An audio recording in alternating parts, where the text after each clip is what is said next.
KR Puram ಕ್ಷೇತ್ರದ ವಿಧಾನಸಭಾ ಕ್ಷೇತ್ರದ ಅಧ್ಯಕ್ಷರನ್ನಾಗಿ ಜನತಾದಳ ಪಕ್ಷದಿಂದ ಇವತ್ತಿನ ದಿನ ಆಯ್ಕೆ ಮಾಡಿರ್ತಾರೆ.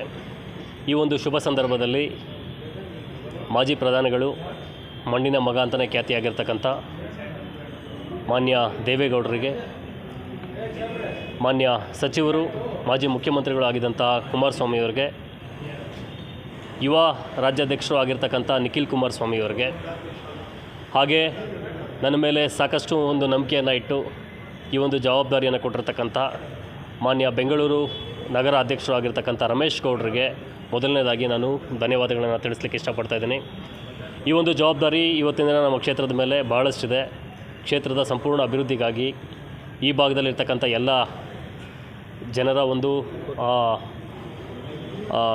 ಸಮಸ್ಯೆಗಳಿಗೆ ಸ್ಪಂದಿಸ್ತಕ್ಕಂಥ ಕೆಲಸ ಮತ್ತು ಪಕ್ಷನ ಸಂಘಟನೆ ಮಾಡ್ತಕ್ಕಂಥ ಕೆಲಸ ನಿರಂತರವಾಗಿ ನಾವು ಮಾಡ್ತೀವಿ. ಈಗಾಗಲೇ JDS ಕಾರ್ಯಕರ್ತರು ಸಾಕಷ್ಟು ಜನ ಈ ಭಾಗದಲ್ಲಿದ್ದಾರೆ. ಅವರೆಲ್ಲರನ್ನೂ ಸಮಾನ ಮನಸ್ಕರನ್ನು ಒಂದು ವೇದಿಕೆಗೆ ತೊಗೊಂಬರ್ತಕ್ಕಂಥ ಕೆಲಸವನ್ನು ಮಾಡಿ ಪಕ್ಷ ಬಲಪಡಿಸ್ತಕ್ಕಂಥ ಕೆಲಸಕ್ಕೆ ನಾನು ಮುಂದಾಗ್ತೀನಿ. ಮುಂಬರೋ ದಿನಗಳಲ್ಲಿ JDS ಪಕ್ಷವನ್ನು ಬೆಳೆಸುವ ನಿಟ್ಟಿನಲ್ಲಿ ನಾವು ಸಮೇತ ನಿರಂತರವಾಗಿ ಕೆಲಸ ಮಾಡ್ತೀವಿ ಅಂತಕ್ಕಂಥ ಮಾತನ್ನ ಈ ಸಂದರ್ಭದಲ್ಲಿ ಹೇಳ್ತಾ, ಮಾಧ್ಯಮದ ಸಹಕಾರವನ್ನು ಸಮೇತ ನಾನು ಈ ಸಂದರ್ಭದಲ್ಲಿ ಕೊಡ್ತೀನಿ. ಇಲ್ಲಿ ಕುಂದುಕೊರತೆಗಳನ್ನು ವಿಚಾರಿಸ್ತಕ್ಕಂಥ ಕೆಲಸ ಈಗಾಗಲೇ ಸಂಘಟನೆ ವತಿಯಿಂದ ಮಾಡ್ಕೊಂಬಂದಿರ್ತೇವೆ. ಇದೂ ಸಮೇತ ರೈತರ ಪರವಾಗಿರ್ತಕ್ಕಂಥ ಒಂದು ಪಕ್ಷ, ಈ ಮಣ್ಣಿನ ಬಗ ಅಂತ ಖ್ಯಾತಿಯಾಗಿರ್ತಕ್ಕಂಥ ಸನ್ಮಾನ್ಯ ಈ ಮಾಜಿ ಪ್ರಧಾನಮಂತ್ರಿಗಳಿರ್ತಕ್ಕಂಥ ಒಂದು ಪಕ್ಷ, ಕುಮಾರಸ್ವಾಮಿಯವರು ಸಮೇತ ಸಾಕಷ್ಟು ರೈತರ ಪರವಾಗಿ ಕೆಲಸ ಮಾಡಿರ್ತಕ್ಕಂಥ ಪಕ್ಷ. ನಾವು ಹಿಂದೆ ನೋಡೋದಾದರೆ ಸುಮಾರು 1985ರಲ್ಲಿ 64 ಜನ ರೈತ ಸಂಘದ ಮುಖಂಡರೂ ಸಮೇತ ಜನತಾ ಪಕ್ಷದಿಂದ ಆರಿಸಿ ಬಂದಿರತಕ್ಕಂಥ ಉದಾಹರಣೆಗಳಿದೆ.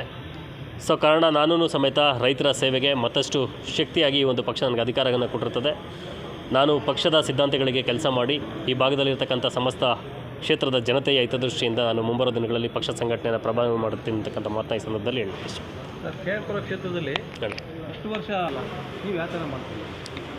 ಆ ಕಾರಣ ಇವತ್ತಿನ ದಿನ ಏನು ಪಕ್ಷ ಒಂದು ದೊಡ್ಡ ಜವಾಬ್ದಾರಿಯನ್ನು ಈ ಸಂದರ್ಭದಲ್ಲಿ ನನಗೆ ಕೊಟ್ಟಿದೆ.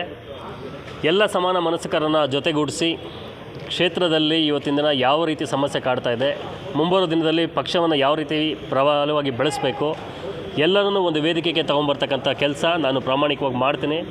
ಹಾಗೂ ಏನು ಇವತ್ತಿನ ದಿನ ನೂತನವಾಗಿ ಒಂದು ಜವಾಬ್ದಾರಿಯನ್ನು ಕೊಟ್ಟಿರ್ತಾರೆ, ಕಾಲಾವಕಾಶ ತಗೊಂಡು ಈ ಕ್ಷೇತ್ರದ ಸಂಪೂರ್ಣ ಅಭಿವೃದ್ಧಿಗೋಸ್ಕರ ನಾನು ಶ್ರಮಿಸ್ತೀನಿ ಅಂತಕ್ಕಂಥ ಮಾತನ್ನ ನಾನು ಈ ಸಂದರ್ಭದಲ್ಲಿ ಹೇಳ್ತೀನಿ.